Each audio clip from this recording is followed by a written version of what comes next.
Ha? Bakit ganon? Bakit ganon kasarap? Hi Kadeli Cakes! Kanina nga ay lumapag na ang cake ni Baby Langga dito sa Manila.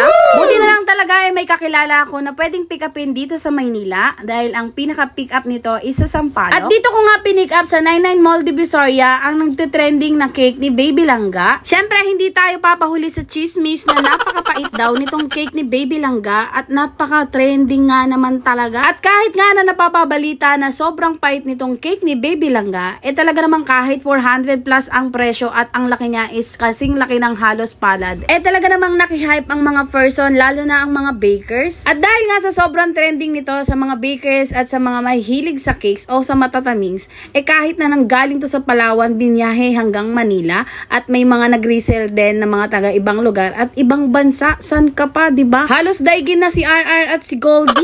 At nang matikman ko nga to, grabe naman talaga. Sobrang legit sa sobrang sarap. O diba, texture pa lang panalo na. Ha? Bakit ganon? Bakit ganon kasarap? Legit. Legit, boss. Grabe, legit. Sobrang sarap, Baby Langga. Uulit talaga ako pag may nagpa-order ulit nito. Siguro sa likod ng istorya nito, kaya mas lalong sumarap. Yun lang, salamat!